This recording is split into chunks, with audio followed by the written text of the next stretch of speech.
I'd like to drive home a relatively simple point with this short video. The climate crisis is worse than you've been led to believe. I'll start with the website showyourstripes.info, a product of the University of Reading in the UK. It demonstrates quite clearly that Earth is warming, and so is every region on the planet. You can use stripes or bars, but the story remains the same. Even using 1850 as a baseline, planetary and regional warming is stunningly abrupt. Further support for this idea is found in a peer-reviewed paper in the journal Climatic Change. Published on May 13, 2024, the article was written by 4 scholars, 2 each from Stanford University and Oregon State University. It is titled, Comparing Public and Scientific Extreme Event Attribution to Climate Change. I will quote from the abstract.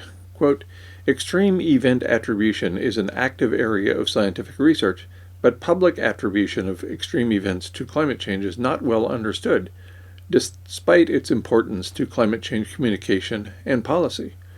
We surveyed a representative sample of the U.S. population, sample size of 1,071, to measure the public's confidence in attributing 5 event types to climate change: wildfire, heat, rainfall/flooding, tornadoes, and hurricanes. Our respondents had the highest confidence in attributing wildfires and extreme heat to climate change, and the lowest confidence for hurricanes and tornadoes. Respondent characteristics, such as education level, age, race/ethnicity, political affiliation, and self-reported extreme event impacts were linked to attribution confidence. Overall, those reporting negative impacts from extreme events had higher levels of attribution confidence. While Republicans on average had lower levels of attribution confidence, we found that self-reported negative event impacts had a moderating effect on attribution confidence among Republicans.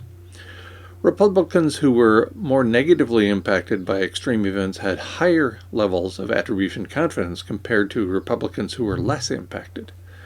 We also compared the public's attribution confidence to scientific assessments, developing a measure of attribution alignment. We found that respondents aligned with scientific event attribution for an average of 2 out of 5 extreme event types. While respondent characteristics were less consistently related to attribution alignment overall, Democrats on average had lower alignment. Our study suggests that the public is connecting climate change to extreme weather and making distinctions in attribution levels, but politics and experiences with extreme weather matter. End quote. The bottom line from the abstract, quote, we recommend that scientists and climate change communicators reflect this discernment in discourses about extreme events, climate change, and policy. End quote. Among the many negative consequences of a warming planet is economic damage. As reported in The Guardian on May 17, 2024 via headline, Economic Damage from Climate Change 6 Times Worse Than Thought. Report. The subhead is, quote, a 1°C increase in global temperature leads to a 12% decline in world gross domestic product, researchers have found, end quote. Here's the lead, quote, the economic damage wrought by climate change is 6 times worse than previously thought, with global warming set to shrink wealth at a rate consistent with the level of financial losses of a continuing permanent war, research has found, end quote. The following paragraph, as with the subhead with which it is redundant, fails to acknowledge that Earth already passed the 2°C Rubicon. Quote, a 1°C increase in global temperature leads to a 12% decline in world gross domestic product, the researchers found, a far higher estimate than that of previous analyses. The world has already warmed by more than 1°C, parenthetically that's 1.8 F, since pre-industrial times, and many climate scientists predict a 3°C, or 5.4 F, rise will occur by the end of this century due to the ongoing burning of fossil fuels, a scenario that the new working paper, yet to be peer-reviewed, states will come with an enormous economic cost. End quote. That, quote, new working paper, yet to be peer-reviewed, end quote, takes the typical economic approach. It fails to acknowledge the importance of the rate of environmental change. It considers a 1°C increase in global average temperature rather than the 2°C increase that has already occurred.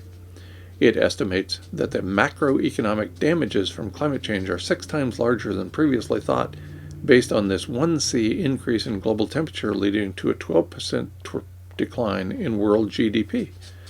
It goes on to estimate the social cost of carbon at $1,056 per ton of carbon dioxide, with a business-as-usual warming scenario leading to a present value welfare loss of 31%. It implies, quote, that unilateral decarbonization policy is cost-effective for large countries such as the United States, end quote. That, quote, new working paper, yet to be peer-reviewed, end quote, takes the typical economic approach. It fails to acknowledge the importance of the rate of environmental change. It considers a 1°C increase in global average temperature rather than the 2°C increase that has already occurred. It estimates that the macroeconomic damages from climate change are 6 times larger than previously thought, based on this 1°C increase in global temperature, leading to a 12% decline in world GDP. It goes on to estimate the social cost of carbon at $1,056 per ton of carbon dioxide, with a business-as-usual warming scenario leading to a present value welfare loss of 31%. It implies, quote, that unilateral decarbonization policy is cost-effective for large countries, such as the United States, end quote. The article then claims that we will still experience economic growth, which is nirvana for economists. It makes no mention of the rate of environmental change. As I have indicated previously in this space, the rate of environmental change is the most important factor determining the continued survival of organisms, populations, and communities.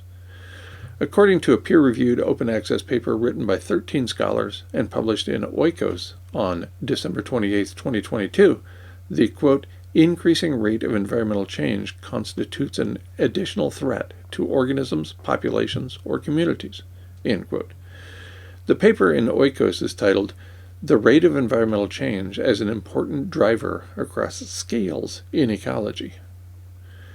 The conclusion section of the peer-reviewed open-access paper in Oikos includes this important information, quote, increasing temperature, rising CO2 levels, and other environmental changes are occurring at unprecedented and still increasing rates.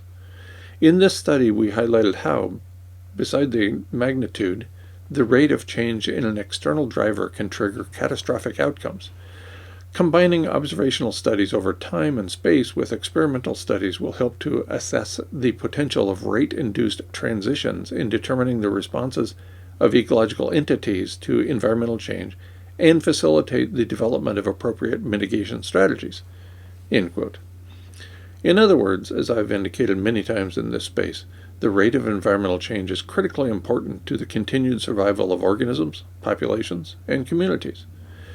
The ongoing, stunningly rapid rate of environmental change, the fastest in planetary history according to the Intergovernmental Panel on Climate Change in its October 8, 2018 report, Global Warming of 1.5 degrees, threatens not only our species, but all life on Earth. In response, The Guardian publishes an article about a working paper that has not been peer-reviewed. The working paper expresses concern about economic issues while failing to recognize the much larger issue, the extinction of all life on Earth. The extinction of all life on Earth seems like a big deal to me.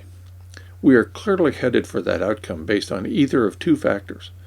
One, the rapid rate of environmental change, which exceeds every other event in planetary history, and two, the meltdown of nuclear facilities leading to ionizing radiation stripping away stratospheric ozone, hence causing Earth to heat far more quickly than is currently occurring. This latter phenomenon was subtly displayed in the 2021 film Finch. Filmmakers must know more about climate change than paid climate scientists, none of whom have whispered a word about the importance of preventing the implosion of nuclear facilities.